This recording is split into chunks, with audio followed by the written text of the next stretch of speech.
Bon, c'est vrai que le coffret n'est plus forcément en bon état, mais bon, ça me fait toujours plaisir de l'avoir. Et comme je disais, ouais, c'est ma saison préférée parce qu'il y a aussi des tournants dans cette saison-là. On voit par exemple une Lana Lang qui est complètement méconnaissable par rapport aux premières saisons, où on a un peu envie de dire fini la fille dépendante. Elle devient beaucoup plus indépendante, beaucoup plus stratège. On le voit notamment suite à son mariage avec Lex, où je pense aussi elle a découvert la vraie facette du personnage. Il y a aussi pas mal de haine justement envers Lex Luthor, ce qui fait que le personnage change complètement et ça devient tout aussi intéressant.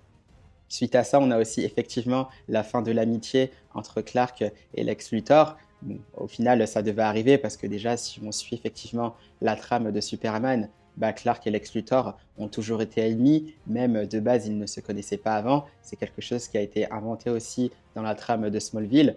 Donc là, voilà, l'amitié prendra fin entre les deux, avec notamment cette scène mythique justement dans la forteresse de solitude. On a aussi l'arrivée de Supergirl qui de base était censée arriver en même temps que Clark. Malheureusement, ça n'aura pas été le cas. On voit aussi Clark d'ailleurs qui retrouve sa mère biologique, donc Lara. Au passage, il rencontrera son oncle Zor-El, qui est le frère justement de son père Jor-El. Donc voilà, il y a tout un tas de choses dans cette saison 7 qui sont vraiment intéressantes. Il y a aussi le retour de Pete Ross.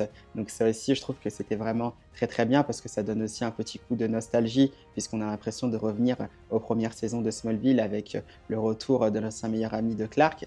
Donc non, non, vraiment très très belle saison. Donc voilà, il y a eu pas mal de tournants. Lex et Clark évidemment qui se déclarent la guerre. Clark évidemment qui est obligé d'avancer parce que Lana doit le quitter une nouvelle fois. Donc voilà, il se rapprochera aussi de Lois et la suite continuera évidemment dans la saison 8.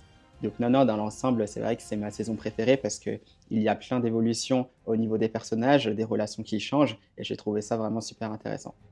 Et vous, pour le coup, bah, c'est quoi votre saison préférée? Dites-moi ça en commentaire.